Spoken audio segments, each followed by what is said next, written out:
Welcome to today's session. This is about strategic leverage in a crisis, finding mental clarity when you need it most. I'm joined here today with Rich Pierson, co-founder of the wonderful app Headspace, which I hope many of you will have used, and Aaron Turner, who's basically here from One Thought, who specialize in mental clarity for business. I wanted to put this session on, particularly because I think it's important for people to see this missing link. There's a piece that people don't take into consideration most of the time, and particularly in moments of high anxiety or high stress, and moments like right now, in what is, I suppose, being seen as a global crisis. People are not considering their own mental well-being and their own mental health. And what that means is they are totally and utterly missing one of the most important factors that drives their ability to respond. And today's event, the Quarantine Summit, is about particularly founders in fintech. And so I thought it'd be great if we can have this session together to help share some practical ideas and some thoughts around what this means, why it matters, and the difference that it can bring to you as a founder. So Rich, I noticed Headspace have recently opened up the platform to healthcare professionals, which I think is a phenomenal recognition of this very point. Do you want to talk a little bit about why you did that and why you saw that as so important? Yeah, I think, well, first of all, thanks for having us along. I think there was a few things. One, I think we've seen that there's been a lot of mental health issues in lots of different areas of the world at the moment. I don't, because we're working in it every single day. I think we see it every single day. We see it in businesses, we see it in schools, we see it, definitely in healthcare profession. Even before COVID, there was a huge amount of doctor burnout, especially when you think about like compassion fatigue with nurses. Like these are things that have been there and have been big problems that we've been trying to help solve. So when this happened, the first thing that we did was like, okay, who are the people that are going to be most in need? And we felt that the healthcare professionals around the world were going to be the folks that were going to be most impacted, especially if you think that they're going in every single day. Like it really is a marathon and not a sprint for those folks. And the anxiety around, am I going to get it? Am I going to give it to my family? So we made it free for every single healthcare professional. We've scaled that in America. We've included all nurses. We scaled it with the NHS in the UK. So 1.2 million. And then we've just scaled it with France as well, in partnership with their healthcare ministry. And we're trying to work as quickly as possible with different government and state organizations. And we partner with the governor in New York as well to provide kind of free access there. So, yeah, I mean, it's not going to solve all the problems that they're facing for sure. But I do think a skillful way that they can kind of take a break and take a pause as they're going in every single day to kind of face the onslaught of the pressure that they're facing, I think is a useful thing for them to have if they need it. Absolutely. Aaron, do you want to talk a little bit about your perspective on this topic, really? Because obviously it's the fundamentals of your business too. Yeah, it is. So I think what Rich is saying makes a lot of sense is that like the way I think about it, the way I talk about it is in terms of our state of mind. So everyone's in a state of mind all the time. And the thing that's largely overlooked is that clarity of mind, that clarity of that state of mind is varying. And as our clarity of mind goes down, we tend to not only suffer, but things are blown out of proportion and become difficult in the way we perceive them, and we can't think clearly. Kind of our whole system starts to jam up. And as Rich said before, I mean, and you can look at business where the normal state of mind is not a clear state of mind, and you can look in healthcare, whereas exactly what Rich was saying is there was a lot of unclear, struggling, jammed up states of mind before, and this situation will only make it worse. So one of the challenges that we're trying to help people with is that if you believe that your clarity of mind, your emotional state is linked to your circumstances, when your circumstances look troubling to you, it's very easy to get caught up and lost in a way that does cause insecurity, difficult decision making, not perceiving things clearly, burnout, can't sleep. And one of the mental health variables, or one of the clarity of mind variables, is the degree to which you can start to see that your state of mind depends on how you relate to your thought, not on your external circumstances, which for healthcare workers and business people in a crisis is essential. Because if you believe that your state of mind is linked to the situation, and the situation is overwhelming or frightening or uncertain, you can buy into an unclear state of mind, and then you've got two problems. Problem one is it's a tough situation, and problem two is you can't see it clearly, think clearly, or keep your mind stable. And basically what we found is that if people learn to free up their mind, to have a clearer mind in a difficult situation, that situation becomes easier, because you don't have the stress, you don't have the distress chronically, comes and goes. So it doesn't weigh on you. You don't have burnout. You do sleep. You can see things clearly. You're more hopeful. You see possibilities. And actually, I was listening to a talk earlier, and it was Eli was interviewing somebody, and they were saying that when things are tough, that's the time where you can really gain market share. You can really innovate, but only if you're not stuck in a worried, stressed out, speeded up, overwhelmed state of mind. So that separation of your clarity of mind from your challenges is essential. Absolutely. I mean, I suppose one of the key things is to try and give some people practical help in this. I think seeing the edges of it is part of the challenge. I'd like you both to just sort of, I'll start again with you, Rich, but why do you think it is that people don't see this? As in, how is it that people miss something which happens to them every single day of the week and has been happening to them for every day of their entire lives, but they don't see it? I think it's part of the human condition. I think it's just that we are very good at distracting ourselves and kind of buying into storylines that we have that sometimes are helpful and sometimes not. I think it's just human nature. And I think, people have often said, like, is meditation a fad? And I'm like, well, it's been around for, I don't know, close to 3,000 years. Like, it's a pretty long fad. But actually, when you kind of like break that down, I think it's because people have always struggled with their mind.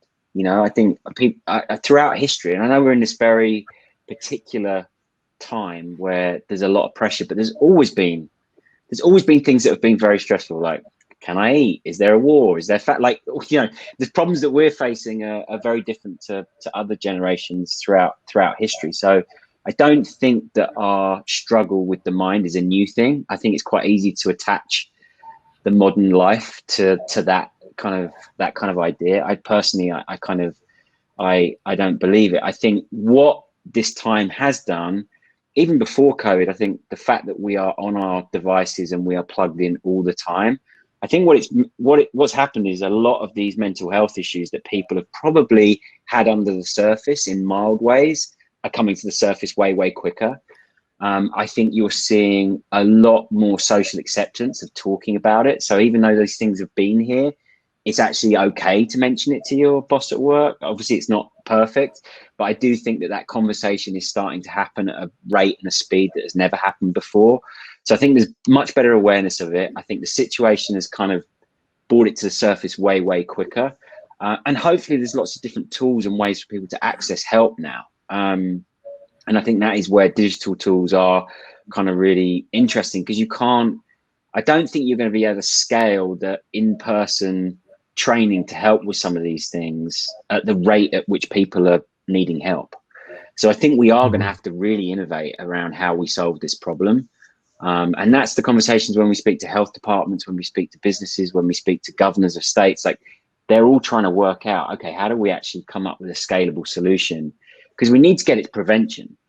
Like, it's great. I think the problem is that often people look for this when they're in a really bad state and they've like hit a wall, which is fine, but it's much harder, costs a lot more money, and it takes a lot more time to kind of fix that. Whereas if we could actually think about looking after the health of our mind the same way that we do cleaning our teeth, flossing our teeth, having a shower every day, things we do every single day, I think we would have a huge outsized impact in the long term against some of these problems that we're facing.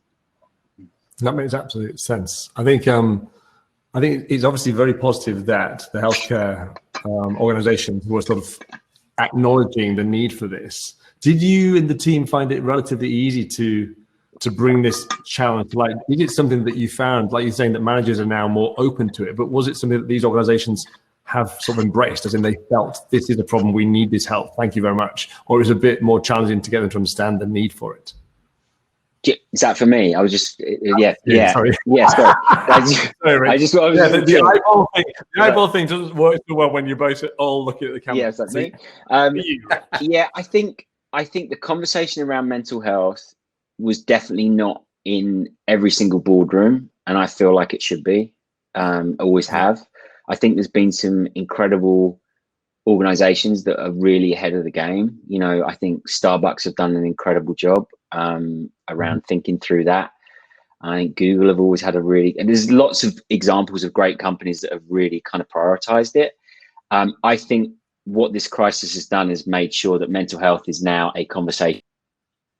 Like, I really do believe that every single senior leadership team is having a discussion around it, which is a big difference and a big shift. So I think it's just going to accelerate the conversation. I always thought it would happen, but I thought it would happen a lot further out at real scale. But I think you're seeing through this crisis that it's a real conversation and it's happening right now. That's fantastic. And Aaron, obviously you work a lot with businesses directly, and have worked with some of the biggest businesses in the world. How have you found, again, bringing this conversation to the table, and why do you think it is that people don't see it when it's so obvious, or should be so obvious? Yeah, well, I think that is the issue, is that people don't see it. So building on what Rich said, one of the things that we're trying to make visible is that mental health applies to the normal. In other words, when most people say mental health, they think of someone that's mentally ill. But from my perspective, mental health is a way of talking about clarity of mind, right?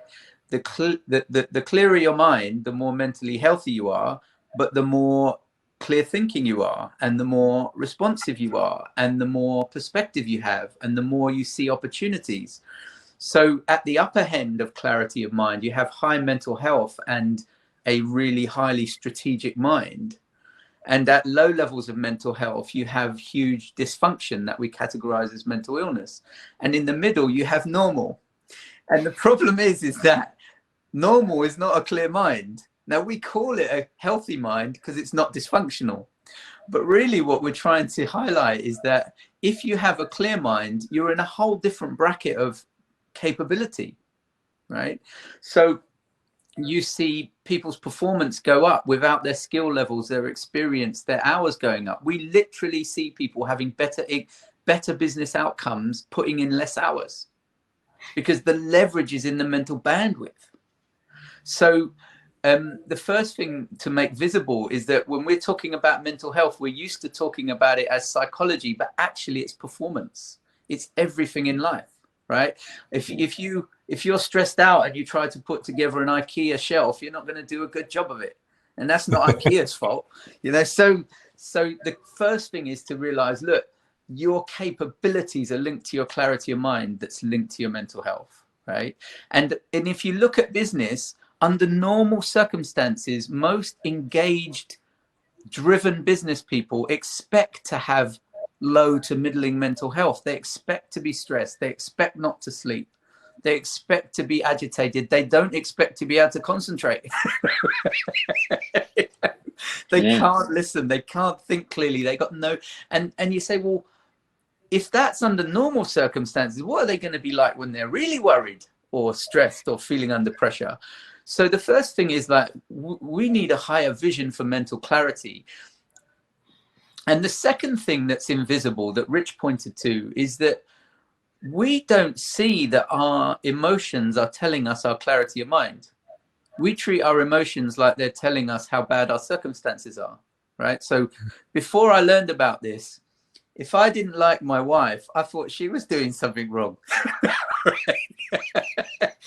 Or, you know, when I started my business 10 years ago, if I was anxious, I thought the business was in trouble. And if I felt good, I thought the business was doing good. It took a while for it to dawn on me. How can that change within 2 days? That doesn't change in 2 days. So it must be something else. And then I started to see, oh, it's my clarity of mind is changing. So it's, as Rich said, it's so normal. When your state of mind, when your clarity of mind goes down, everything looks darker and more problematic. And it feels like something happened in your environment. And so he's right. It's like it literally is set up to be invisible, because the change is happening in our mind, but we're seeing it through our eyes. So we're designed for our state of mind to be invisible, but it's not helpful, which is why this discussion is so important.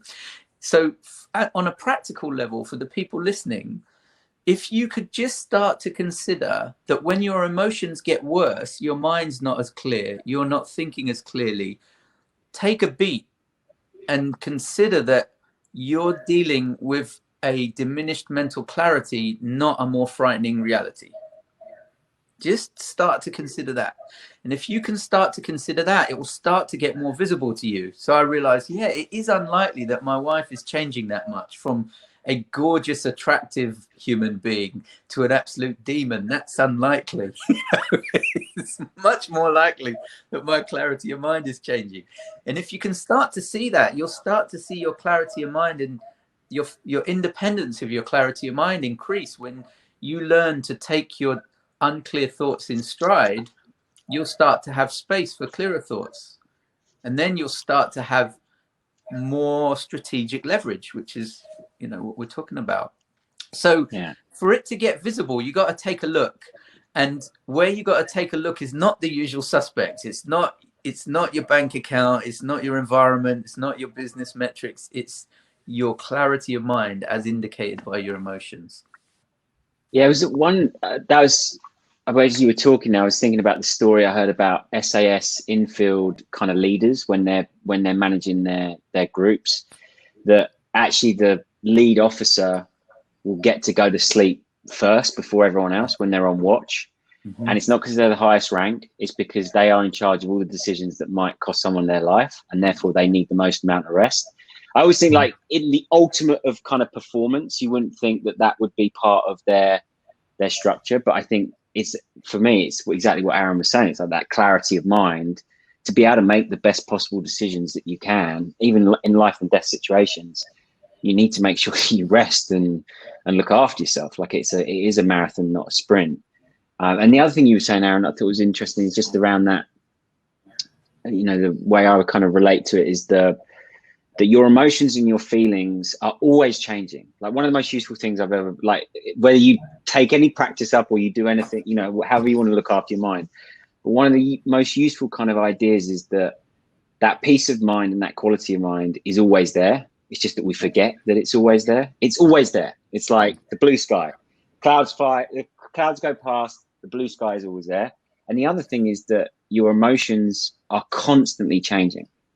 Like, which is kind of what you were saying, right? But often what we do is when we feel anxious or we feel angry or whatever our emotion is, often we remember exactly when we start to feel really bad about ourselves, but we very rarely remember when we stop feeling like that. But it's constantly going like that. Yeah. So even knowing that your emotions can change, like, that's the kind of beauty of impermanence, is that nothing stays the same. And so that even just understanding that you will eventually come out of these patterns, good or bad as well. Yeah. Because we do the other thing, don't we, where it's like, it's feeling great and you want to just hang on to it, like, everything's amazing, and you kind of go off, and then as soon as it kind of isn't like that, you crash.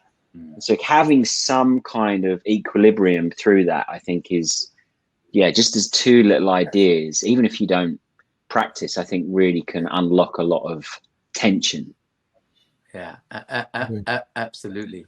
And I think that what you said, Rich, is a really good takeaway for people. It's like that it's very natural and normal to have a clear mind and feel, but it's kind of like a default.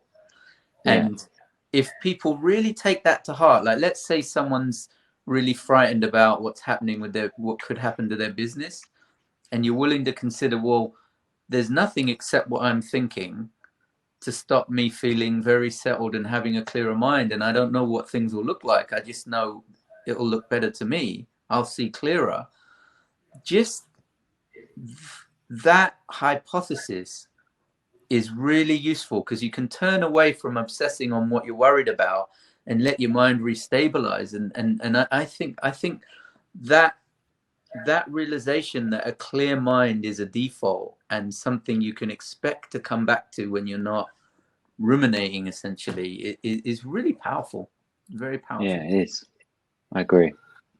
Yeah, I think on that thought, I mean, I suppose that one of the challenges that someone listening might, or hopefully watching, might say is that that's all very well, but obviously when you're in the moment and you're feeling that extreme situation, your business is running out of money, or you've got a client who's about to cancel a contract, and how do you genuinely at that moment in time be aware of this, and how do you give yourself that space? Because I think the fact that we're talking about the fact that the invisibility of it is one of its biggest challenges, which we've talked through. But to make it, again, even more sort of practical, so are there things that people can start to do that give them that ability to start to recognize this in their day-to-day lives? Because at the moment, obviously, we're all in this situation. We'll be here till probably mid-June. People's businesses are being challenged with the situation.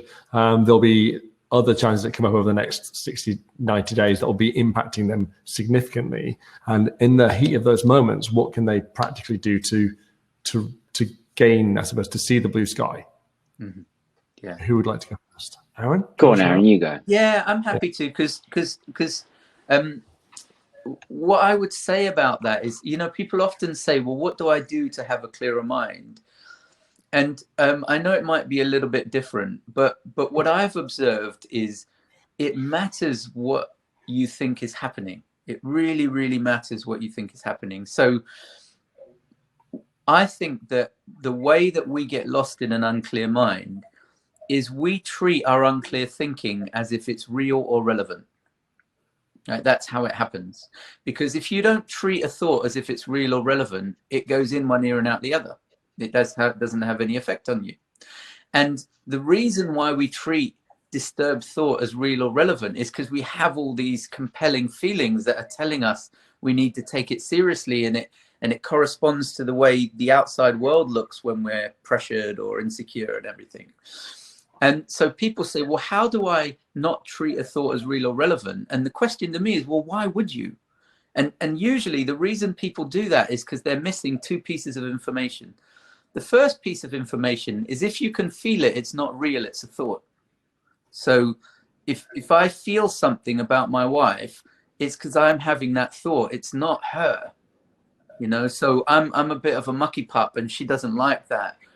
And when she's in a sensitive state, it's a major problem. And when she's in a good state, she doesn't notice it. So the first thing to really remember is, you're experiencing your thought, not the outside world. It's a thought created perception of the outside world. That's number one. And that means it's never real. It's only ever a level of clarity. It's only ever a thought. And the second thing to remember is, if you feel bad, your thought is not helpful, right? I guarantee you it's not helpful, right? So if you start to observe that when I don't feel good, my thought doesn't help me. It makes me be an idiot in my life and mess things up, right? Essentially. Then you start to get more reluctant to listen to it when you're having it.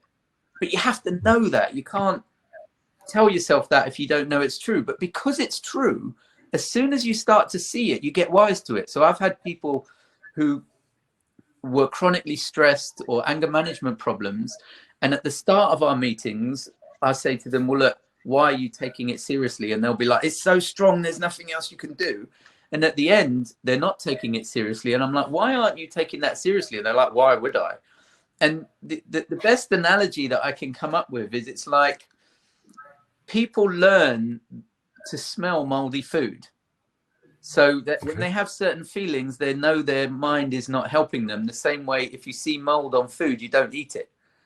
Even if it's your favorite dish, if it's moldy, you don't eat it. You're like, oh, it's my favorite dish. It's moldy, but it is my favorite. You don't really do that. You're just like, ew. And so try and see that when you feel bad, your thinking is your worst thinking, not your best thinking. and just get hip to that. And the more you get hip to that, the less tempting it will be. So you'll go from how do I get out of this into a clearer mind to like, why would I take that seriously? So that's the shift. So, Richard, there's other things you've go on. Sorry, I was going to say the things that you've had specifically when you're dealing with particularly the healthcare professionals. Have you had to sort of teach them how to use the app differently, or you basically have you got it set up in such a way that you don't need to do that? Yeah, I think, you know, a lot of the things that Aaron is touching upon is, I think, and I just want to kind of separate out meditation and mindfulness, because they sometimes those things get intertwined and they're not always explained accurately. I don't think, but you know, meditation is the practice, the exercise, as you will, in order to learn the skills that you need to go and be mindful in real life. And you can apply mindfulness to any moment wherever you are.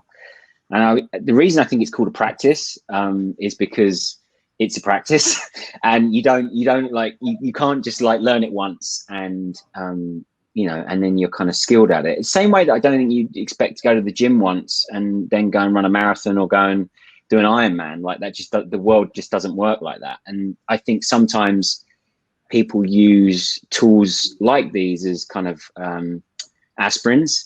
You know, I feel really stressed. I'm going to get really stressed. I'll do a 10-minute session, and then I kind of feel better again. And then I go back to living my really stressed life until it gets too much, and I'll go back. And I think when you think about that prevention, I would think about your practice as something that you can do. You know, you don't have to do it every day, but if you can do it a few times a week and build up more and more as you see more value, I think that is a really useful kind of idea. And to think about it as little and often. Like you're not going to be able to become an expert straight away. So build some small breaks into your day. And then the other thing I would say is the blue sky. Always remember that. Like always remember that the blue sky is always there. Always remember that I think to Aaron's point, like you're not your thoughts. Like we do think that we are, but you can't touch them. You can't smell them. You can't see them. So why do we kind of buy into them so much is kind of an interesting idea to kind of explore as you go through this. And I think the other piece of it for me would be, you know, how when you start to watch your thoughts without getting to engage with them, you have a completely different relationship to them. You start to see that certain thoughts, like Aaron said, will trigger certain emotions. But if you don't chase after them, because we chase after the good thoughts and we try and push away the bad thoughts, we do it 24/7. That's all we're doing all day. And the practice of meditation just gives you a little bit of a space between it so that you get the chance to catch yourself before you kind of go off pushing it away or chasing it in the future. And that understanding, one, it's a practice. You're not going to get great at it. Build it into your routine in small and bite-sized ways, and really the core meditation practice is to learn the skills so you get a different relationship with your thoughts and your emotions and your feelings. And that is genuinely game-changing. Like if you can build that as a skill, it can help with all of these things. And the app, you know, the product leads you through all of that. So we haven't changed it for any of the work that's going on at the moment. Fantastic. Chaps, we've got about 2 minutes left of our session. It's gone very quickly. Are there any final thoughts that you want to just share just to wrap up in either something practical, something useful, or something that you'll be thinking about over the next a few weeks as this crisis hopefully passes by? Do you want to start, Aaron? No, well, for me, the only thing I've been thinking about is it's a great opportunity for people to see their state of mind at work, because the variables of our life are much more consistent and limited than they were before, but still our experience is going all over the place. So it's a nice opportunity to just isolate that value. And I think if people can start to see how they're navigating their clarity of mind, they can take that into the rest of their lives when we're back at it and we're out and running free range. That makes a lot of sense. Rich, do you want anything that you'd like to add to that thought? Other than that, just I think if we could think about mental health and physical health as kind of inextricably linked, and that they both affect each other, I don't think that you can you can kind of separate them. And I think if people could start to work out ways that they can proactively look after it, so that when a situation like this does occur, that they're prepared, rather than scrambling to kind of try and deal with it. I think maybe this situation can change that type of behavior in all of us. So yeah, that's the only thing I've been thinking about. Let's hope so. Thank you very much, Rich from Headspace and Aaron from One Thought. It's been a great session. Thank you for your time today, and speak to you guys later. Yeah, thanks everyone. Thanks, Rich. Bye-bye.